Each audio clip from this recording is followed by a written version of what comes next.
de automatismo adquieran esta capacidad. A esto se le conoce como automatismo anormal.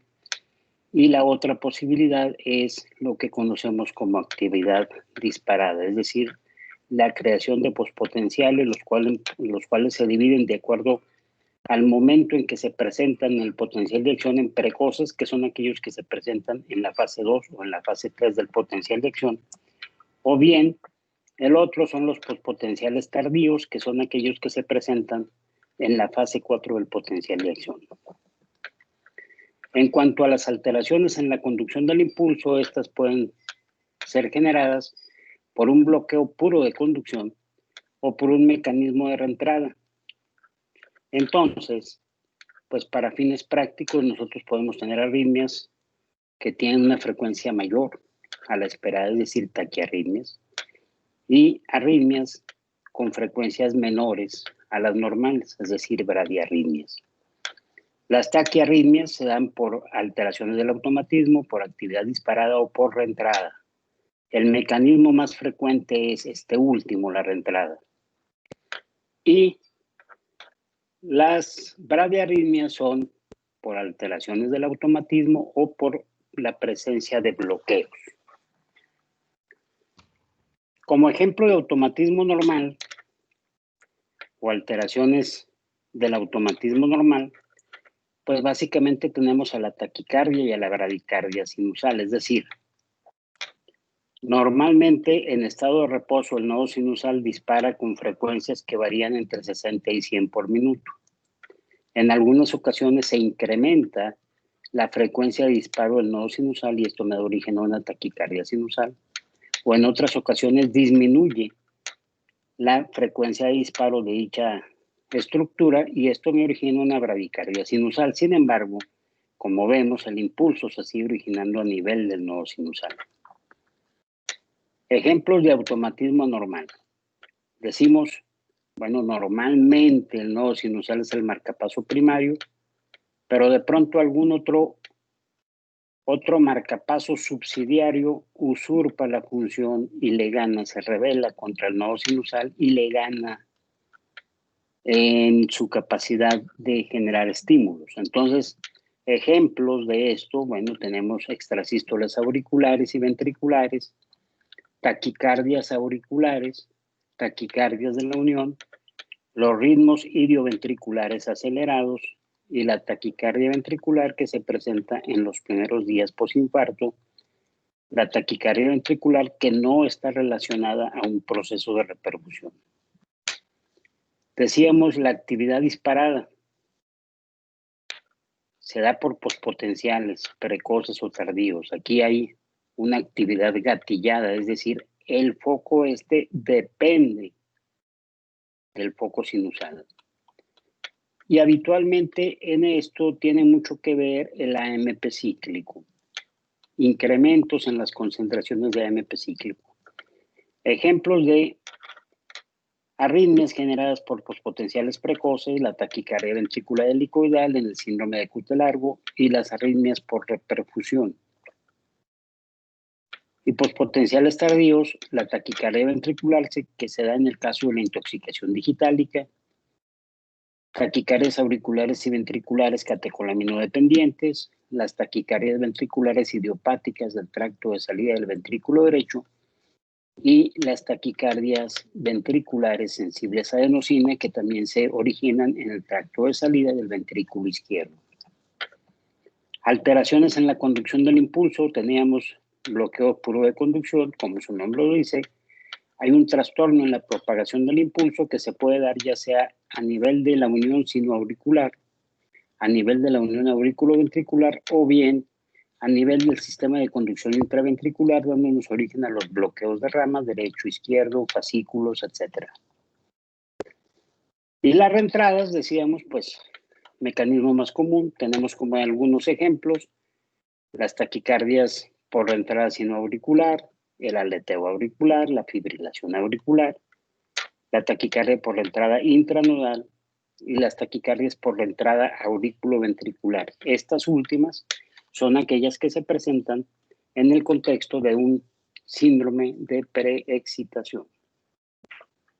¿Ok? Entonces existen múltiples formas de clasificar a las arritmias.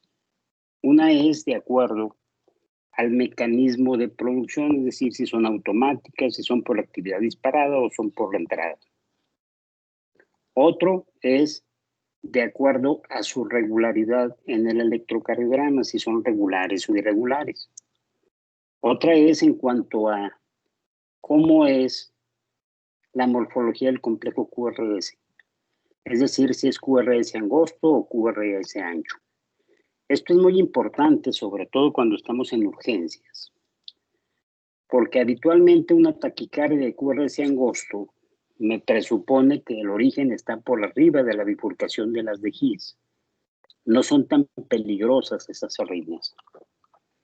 Sin embargo, cuando la taquicardia es de QRS ancho, el 90% está dada por o es originada en los ventrículos. Se trata de taquicardias ventriculares, pero un 10% pueden ser taquicardias supraventriculares que conducen con aberrancia. Entonces, aquí sí es muy importante que nosotros podamos diferenciar cuál es el origen, si es ventricular o supraventricular, puesto que el manejo y sobre todo el pronóstico puede ser muy diferente o será muy diferente. Y para esto hay una serie de algoritmos que nos permiten hacer el diagnóstico diferencial.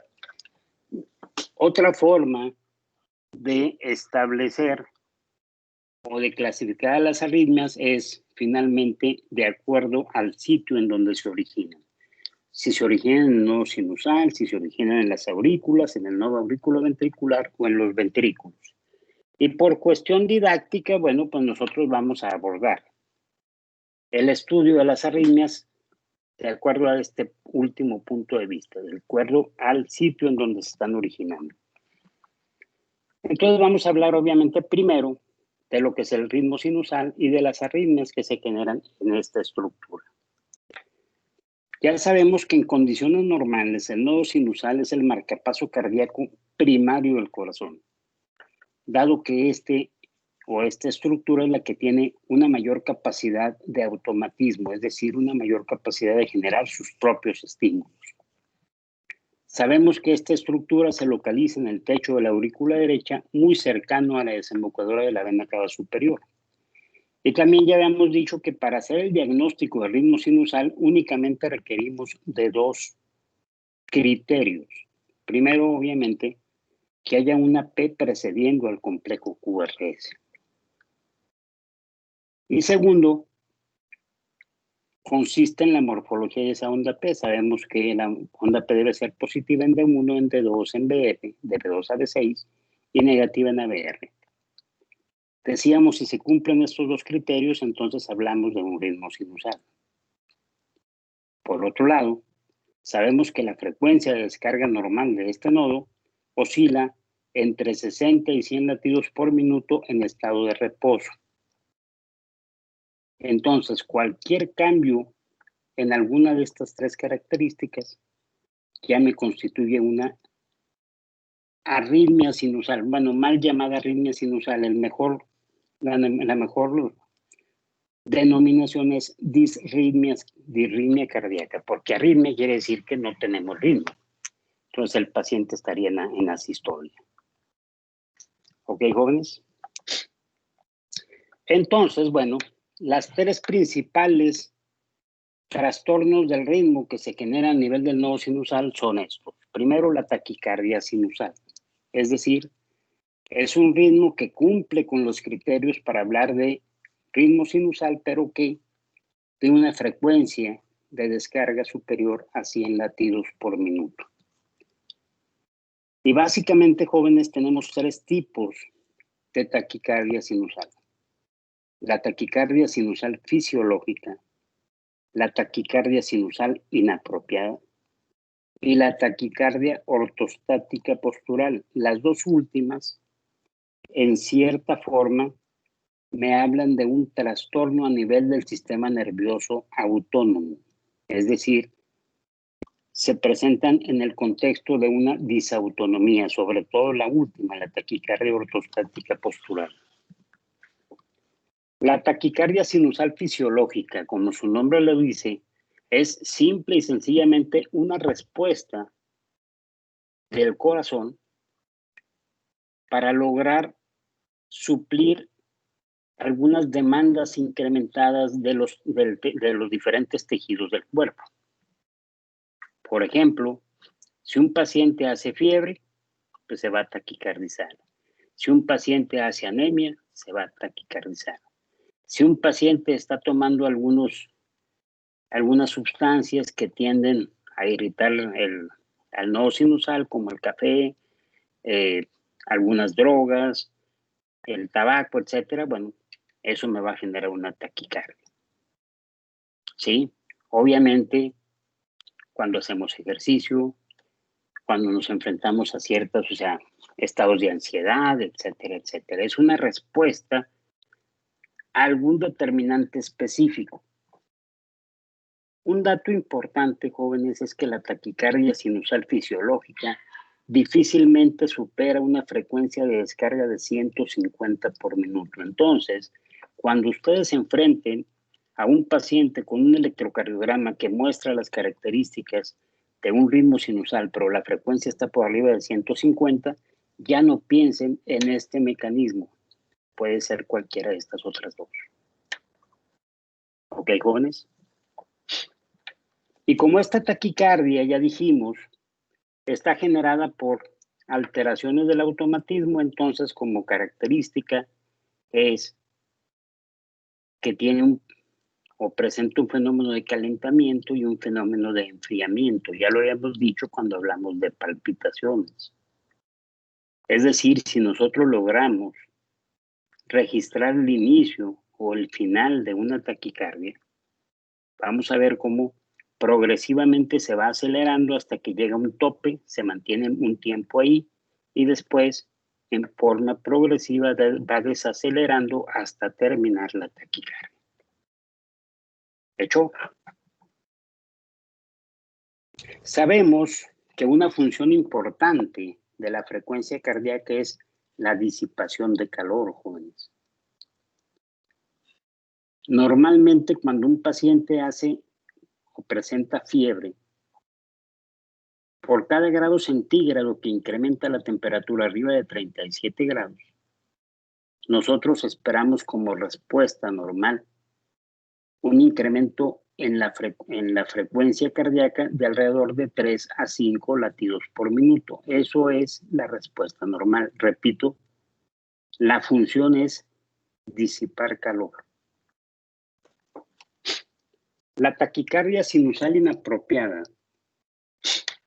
se presenta más frecuentemente en mujeres y sobre todo en mujeres que tienen cierta asociación con actividades propias a mantener la salud de un paciente, es decir, mujeres que ya sea que sean enfermeras o que sean médicos. Y básicamente son dos propiedades las que me pueden definir a esta taquicardia sinusal inapropiada. La primera es una respuesta exagerada de la frecuencia de disparo ante alguna situación que me está demandando una mayor frecuencia, valga la redundancia. Por ejemplo, ya dijimos ahorita cuál es la respuesta esperada cuando un paciente me hace fiebre. Pero resulta que este paciente incrementa su temperatura y por cada grado centígrado me eleva la frecuencia cardíaca 10 a 15 latidos por minuto. Eso ya es una respuesta exagerada y ese es un criterio para hablar de una taquicardia sinusal inapropiada. El siguiente criterio es que si nosotros hacemos un monitoreo ambulatorio electrocardiográfico, es decir, le ponemos al paciente una grabadora y estamos registrando lo que pasa desde el punto de vista eléctrico durante 24 horas, este sistema de grabación se conoce como Holter. Si estamos grabando durante 24 horas con sus actividades normales, lo que está pasando, ahí nos van a reportar que más del 90% de las 24 horas, este paciente estuvo con frecuencias no menores a 90 latidos por minuto. Independientemente de si estaba dormido, estuviera lo que estuviera haciendo, la frecuencia no bajaba de 90. Entonces, ese es el otro criterio para hablar de taquicardia sinusal inapropiada. Y el tercer tipo de taquicardia, decíamos, es la taquicardia ortostática postural, como su nombre lo dice. Si nosotros registramos el electrocardiograma estando el paciente acostado o sentado, la frecuencia está dentro de rangos normales, pero en el momento en que se pone de pie, empieza a incrementarse la frecuencia cardíaca hasta llegar a frecuencias por arriba de 20, 30 latidos de los que tenía en el estado de reposo, o bien alcanzando frecuencias máximas arriba de 120 latidos por minuto. Esto, repito, lo va a presentar exclusivamente cuando lo ponemos de pie. Entonces, estos son los tres tipos de taquicardia sinusal. Obviamente el manejo va a depender de qué tipo sea. Si es fisiológico, pues el manejo va a ser la corrección de la causa de. Si es por fiebre, corregir la fiebre. Si es por anemia, bueno, administrar sangre si es necesario, etcétera. O sea, corregir. Si es por hipertiroidismo, controlar el descontrol tiroideo, el evitar el uso, el fumar, el uso de drogas, etcétera, etcétera, etcétera. Es tratamiento específico para la causa. Aquí no vamos a dar un manejo para el control de la taquicardia, porque no se trata de que maquillemos un síntoma, se trata de que controlemos la causa. En la taquicardia sinusal inapropiada, y la taquicardia ortostática postural, bueno, podemos administrar fármacos beta bloqueadores, pero un fármaco muy específico que vaya a actuar directamente sobre el canal IF, que es el que se encarga de la corriente propia de marcapaso, es la ivabradina. Ese es un manejo específico, más específico que los beta bloqueadores. Entonces, el diagnóstico, bueno, realmente no tiene mayor problema. Es muy simple. La siguiente arritmia, decíamos, es la bradicardia sinusal. De nuevo aquí. Es un trastorno que se caracteriza por la presencia de onda P que precede al complejo QRS y que es positiva en D1, en D2, en BF, de B2 a B6 y negativa en ABR. Pero en este caso la frecuencia cardíaca va a ser menor de 60 latidos por minuto. Igualmente puede ser una bradicardia sinusal fisiológica o una bradicardia sinusal patológica. Entre las principales causas de bradicardia sinusal, bueno, tenemos obviamente un aumento del tono vagal que se da mucho en pacientes jóvenes, en deportistas, intoxicaciones endógenas, por ejemplo, pacientes ictéricos, pacientes urémicos, pacientes que están recibiendo morfina digital, que usan beta bloqueadores, trastornos electrolíticos como la hipercalemia, procesos inflamatorios como la miocarditis, obviamente la insuficiencia coronaria aguda o crónica, sobre todo, cuando la arteria que está provocando el problema isquémico es la coronaria derecha, la hipertensión intracraneana, el hipotiroidismo y el corazón del atleta.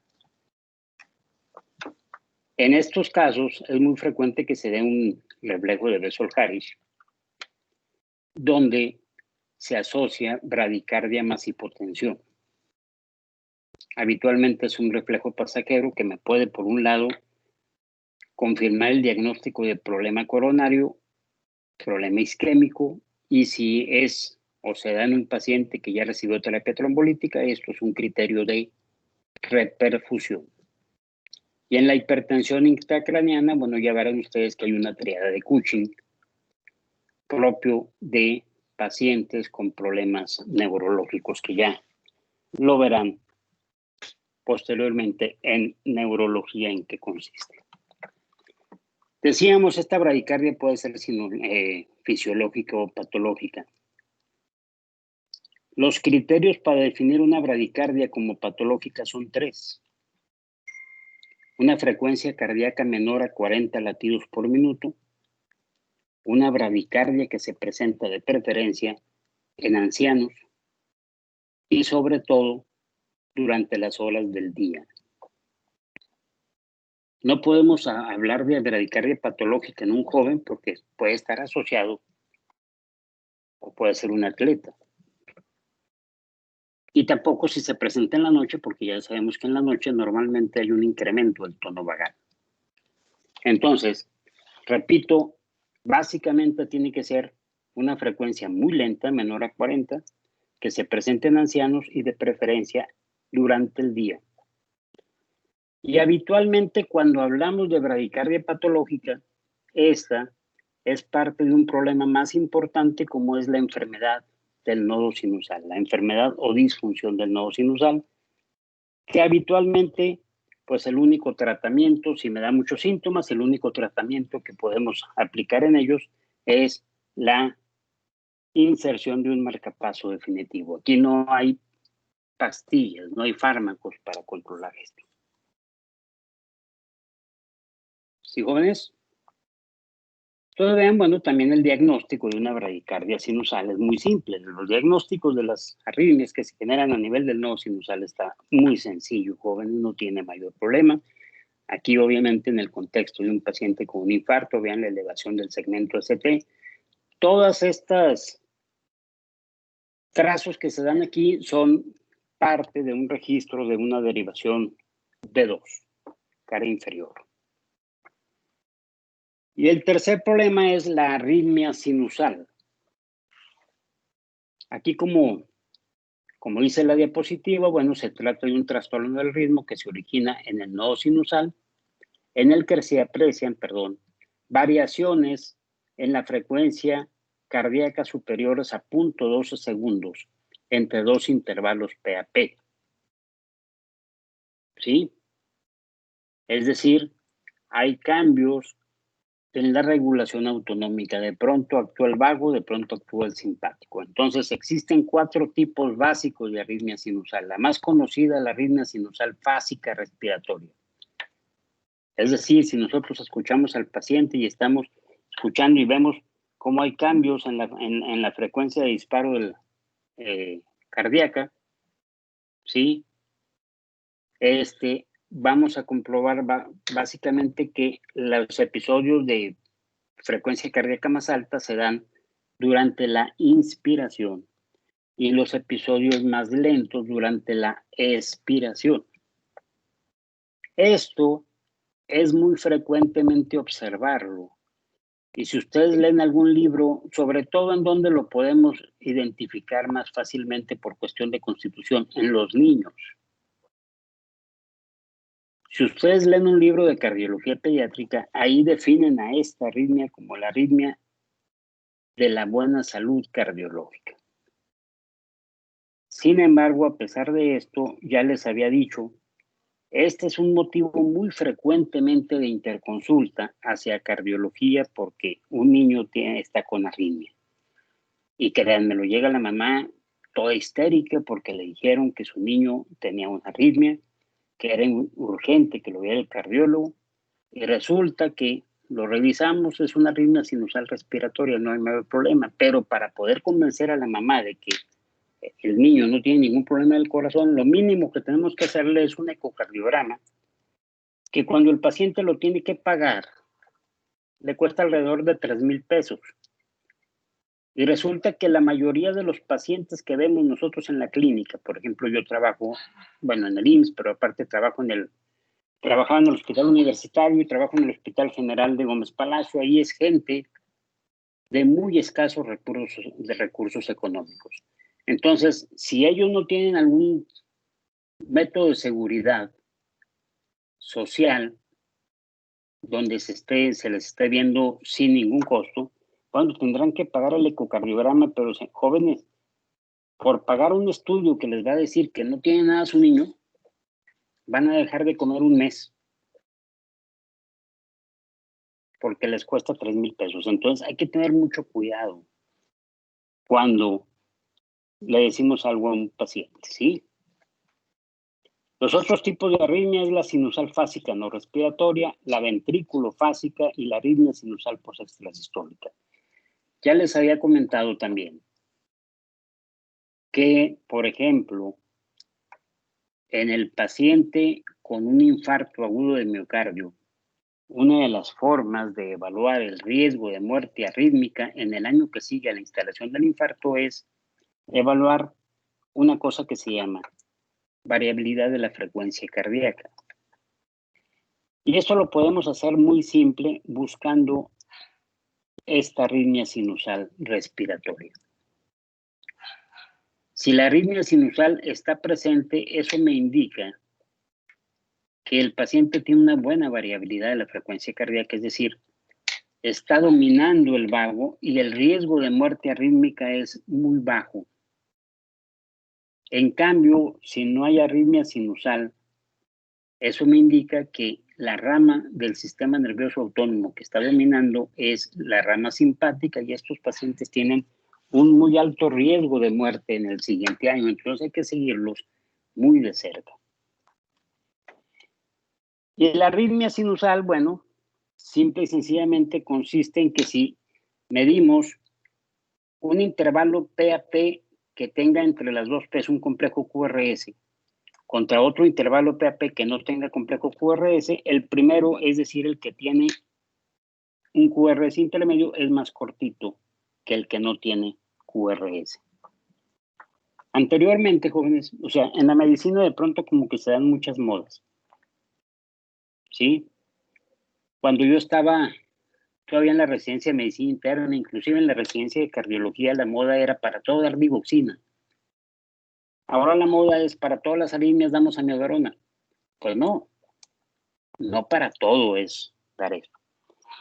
Y en aquel tiempo era obligatorio que nosotros nos llegara un paciente, por ejemplo, con una taquicardia regular, 150 por minuto, pues inmediatamente pensábamos en un flóter auricular, pero era importante que le preguntáramos al paciente si estaba tomando digoxina. ¿Por qué? Porque hay una arritmia dada por intoxicación digitálica que se llama taquicardia auricular bloqueada, que tiene muchas características muy parecidas al flóter. Es también una taquicardia regular de 150 por minuto. Entonces, si nosotros nos quedábamos con la idea de que, bueno, taquicardia regular 150 por minuto es flóter, le dábamos digoxina, y de pronto, si el problema era la otra taquicardia, una intoxicación digitálica, entonces el paciente lo llevábamos a una taquicardia ventricular bidireccional y se nos moría. Entonces, por eso era importante preguntar.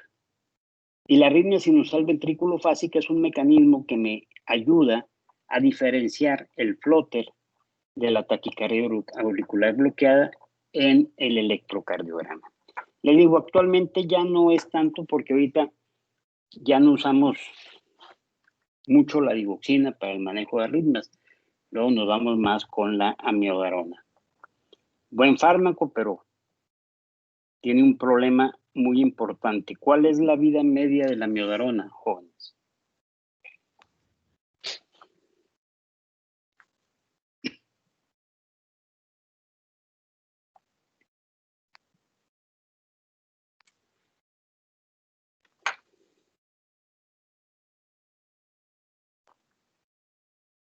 ¿Jóvenes?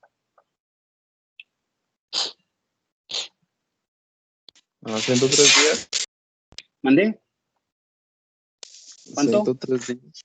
Como más de 50 días. Sí, es alrededor, bueno, es entre 40 y 60 días más o menos. Una dosis.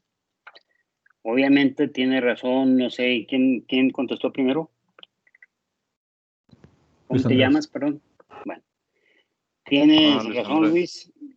Bueno, tiene razón en el sentido que obviamente hay un mecanismo de acumulación. Conforme yo voy dando más tiempo el medicamento, más tarda en eliminarse. Actualmente hay un mecanismo o hay un método de manejo de las arritmias que consiste en quemar los focos que me están provocando el problema.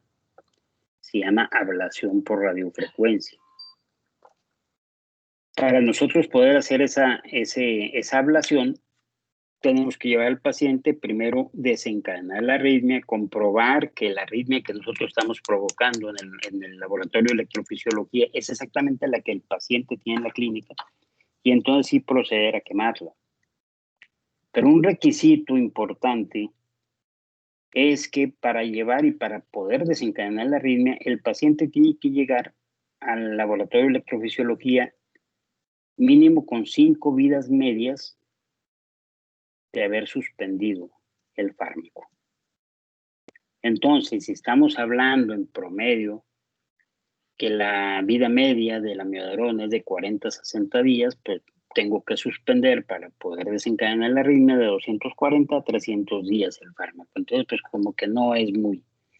Entonces, por eso nos dicen, ok, dejemos la amiodarona como última instancia. Tenemos otros fármacos que también son muy buenos y sobre todo que tienen una menor vida media.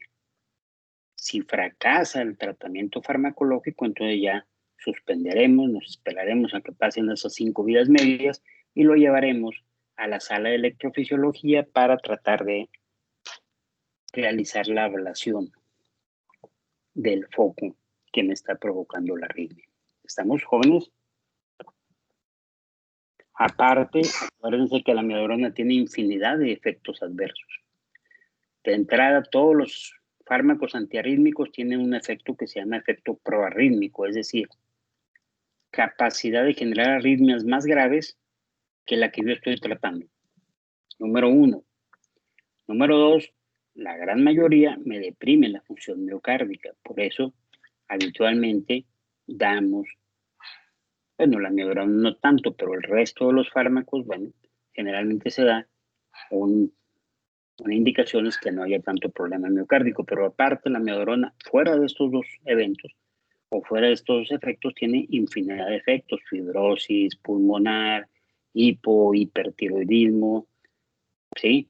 Etcétera. Entonces, pues hay que tener cuidado. Entonces, dejen siempre la amiodarona como último recurso, jóvenes, no como el primer recurso. Entonces, se fijan, vean, la arritmia sinusal respiratoria, muy sencillo. Aquí la fase inspiratoria, los intervalos RR se acortan, aumenta la frecuencia de disparo y durante la expiración se alargan los intervalos RR, es decir, disminuye la frecuencia de disparo. ¿Sí? Entonces, pues no hay mayor problema. Y en cuanto a la arritmia ventrículo-fásica, decíamos, era medir intervalo PAP que tenía un complejo QRS entre las dos ondas P con el intervalo PAP que no tiene QRS, y normalmente en este fenómeno, este intervalo en que las ondas P son separadas por un QRS es más cortito que este. ¿En dónde se da? En pacientes con bloqueos auriculoventriculares de segundo grado o avanzados. 2:1, por ejemplo, aquí. 2 ondas P por un QRS. ¿Hecho? Doctor, Mande.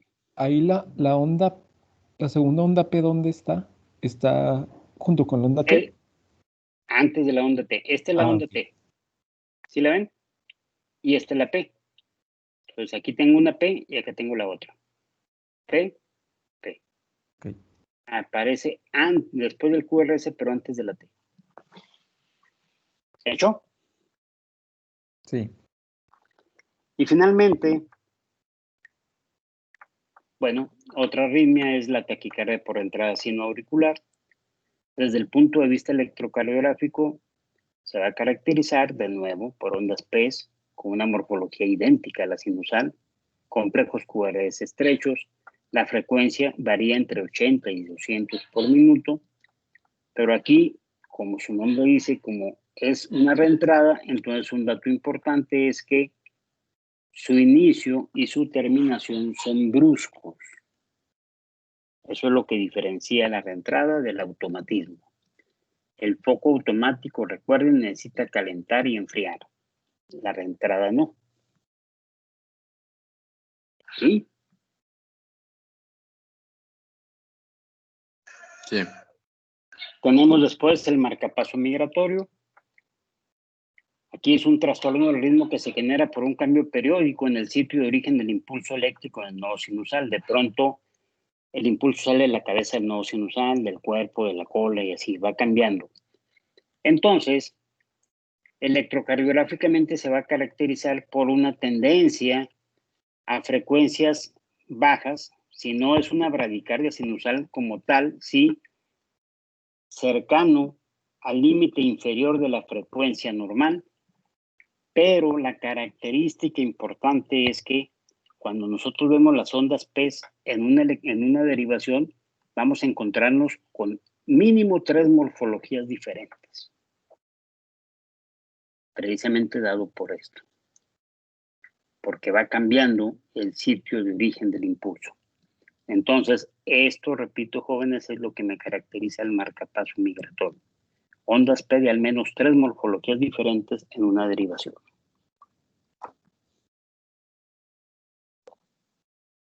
Y vean, comparen, aquí tenemos un dedo largo, entonces vean la P esta, diferente a esta, diferente a esta, diferente a esta, diferente, ¿sí? Tenemos aquí básicamente fácil 5 morfologías diferentes, con una frecuencia con tendencia a acercarse al límite inferior de la normalidad, marcapaso migratorio. Y finalmente tenemos esto, la disfunción del nodo sinusal. Decíamos, es un síndrome que resulta de alteraciones en la formación del estímulo sinusal, en la transmisión de este estímulo hacia las aurículas o una combinación de ambos mecanismos. Entonces, desde el punto de vista electrocardiográfico puede tener múltiples manifestaciones. Simplemente manifestarse como una bradicardia sinusal, ya dijimos las 3 características que debe reunir esta para considerarla como parte de una disfunción del nodo sinusal.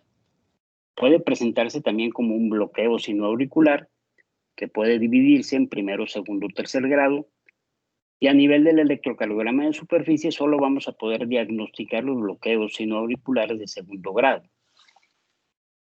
El paro sinusal, o bien puede ser una combinación de taquicardia y bradicardia. Otra forma de presentación importante de la disfunción del nodo sinusal es lo que conocemos como la incapacidad cronotrópica. ¿Sí? Es decir, nosotros llevamos al paciente, lo subimos a una banda, lo ponemos a hacer pruebas de esfuerzo y a pesar de que alcanza una cantidad de ejercicio suficiente, no supera jamás o no alcanza los 90 latidos por minuto. Hay una insuficiencia cronotrópica. Esto es importante porque les decía hace rato, no hay un fármaco para que nosotros podamos controlar o corregir la disfunción del nodo sinusal. Si esta disfunción me da síntomas severos como síncope, por ejemplo, tenemos que poner un marcapaso.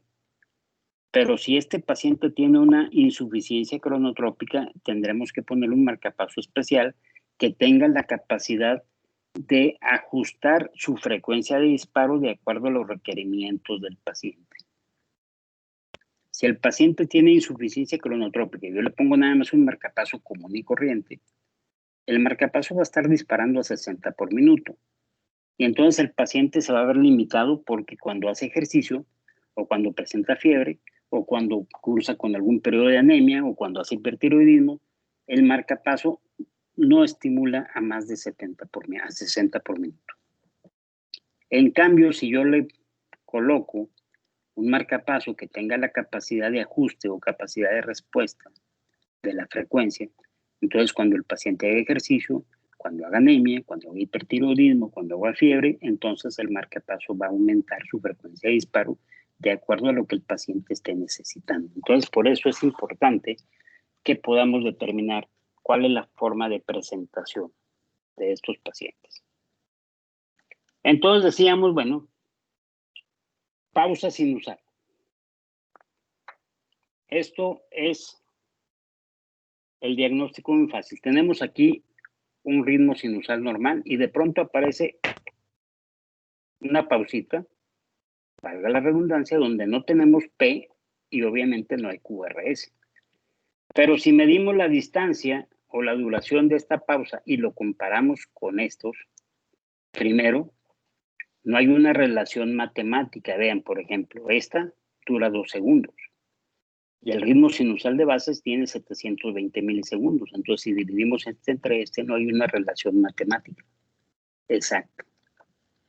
Y por otro lado, la duración de esta es menor a 3 segundos. Eso es lo que me hace el diagnóstico de una pausa sinusal. A diferencia de esto, en el paro sinusal, de nuevo, este espacio donde no tengo P ni QRS no tiene una relación matemática con el ciclo de base, pero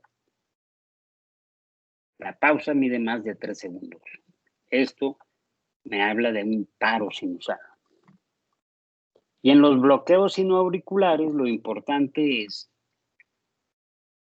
que este espacio donde no hay P ni QRS es exactamente un múltiplo del ciclo sinusal de base. Por ejemplo, aquí mide 2 segundos, por poner un ejemplo, y esto mide 1 segundo. Entonces hay una relación matemática exacta. Acá mide 3 segundos y acá mide 1 segundo. Hay una relación matemática exacta. Eso es lo que me hace el diagnóstico diferencial entre un bloqueo sinoauricular y una pausa o un paro sinusal, jóvenes. Y decíamos, bueno, también otra forma de presentación, tenemos una taquicardia, pum, pum, pum, y cuando se da la taquicardia hay pausas muy importantes. Entonces hay combinación de taquicardia, bradicardia. Tenemos que poner un marcapaso para poder dar fármacos para el control de la taquicardia y evitar que el paciente me haga bradicardias excesivas. Todos los fármacos me van a bradicardizar al paciente. Entonces, pues ya aquí puedo estar dando fármacos tranquilamente para que el paciente no me haga taquicardias sin el riesgo de que me vaya a hacer bradicardia. Es importante porque ya tengo un marcapaso, un dispositivo que lo va a proteger. Y decíamos, el bloqueo sinoauricular es un trastorno del ritmo en el que existe una dificultad para la transmisión del impulso del no sinusal hacia las aurículas y según su gravedad se divide en 3 grados. Bloqueo sinoauricular de primero, de segundo, de tercer grado. Este y este no los vamos a ver jamás en un electrocardiograma común y corriente. Para poderlos diagnosticar tengo que meter cables y evaluar directamente la función del nodo sinusal. El único que voy a ver en el electrocardiograma de superficie es el de segundo grado. Y este se divide en 2 grandes tipos. El Movitz 1 o de Wenckebach, que se caracteriza por un acortamiento progresivo del intervalo PP hasta que una onda P no se presenta. Y un Movitz 2 en el que hay una interrupción brusca en la conducción del impulso, manifestado por una pausa que es múltiplo del ritmo sinusal de base. Entonces vean, en el Movitz 1, el primer intervalo PAP mide 800 milisegundos, el segundo 560, el tercero 520 y luego aparece una pausa de 960 milisegundos. Y después de esta pausa, donde no tengo P ni QRS, se repite este ciclo, 600, 580, 520, etcétera, etcétera, y luego otra vez pausa y otra vez. Ese es un bloqueo sinoauricular Movitz 1 o con fenómeno de Wenckebach. Y en el Movitz 2, pues tenemos lo que ya habíamos visto hace rato. Es una conducción normal, PQRS, PQRS, PQRS, y de pronto hay un espacio donde no tengo P ni QRS. Si mido este espacio, en este ejemplo, 2 segundos, y mido el ciclo sinusal de base 1 segundo, entonces hay una relación matemática exacta entre este espacio y el ciclo sinusal de base. Bloqueo sinoauricular Movitz 2. Y si yo pongo al paciente a hacer ejercicio, obviamente, lo más común es que este bloqueo está dado por un aumento del tono vagal. Entonces, al hacer ejercicio se rompe el efecto del tono vagal y bruscamente la frecuencia cardíaca se eleva. Por ejemplo, si tenemos un bloqueo 2 a 1, 2 a 1, 2 a 1 con una frecuencia de 40, lo pongo a hacer ejercicio y bruscamente se eleva al doble, 80 por minuto. Este paciente tenía un bloqueo sinoauricular de segundo grado. ¿Alguna pregunta, jóvenes? Sí, ese bloqueo MOVIS 2 se parece mucho a uno que mencionó hace unos minutos, que sí tiene relación matemática, o sea, de Sí, o 2 sea, a lo 1. que pasa es que el que le mencioné hace poquito es precisamente un bloqueo MOVIS 2. Con uno que tenía dos segundos contra un segundo del ciclo de base y el otro tenía 3 segundos con el ciclo de base. Es exactamente lo mismo. Precisamente este es el mismo que les presenté acá.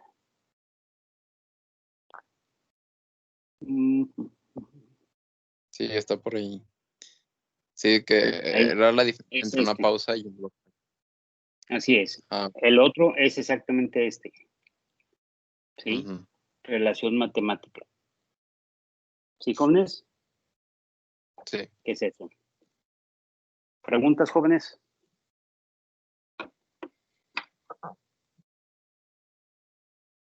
No, doctor. ¿No? Bueno. Entonces, si no hay más preguntas, jóvenes, aquí nos quedamos. El día de mañana empezamos con lo que son las arritmias a nivel auricular. ¿Sí? Muy bien, doctor. Y ya vayan preparando por ahí clase los que siguen de radiología, de resonancia magnética, o sea, lo que es medicina nuclear. Muy bien. ¿Sí? Porfa. Hecho. Muy bien, jóvenes. Gracias. Hasta mañana, si Dios quiere. Nos vemos hasta mañana. Gracias, doctor. Mañana, Hasta doctor. mañana. Nada, que Muchas estén bien. gracias. Gracias, hasta mañana.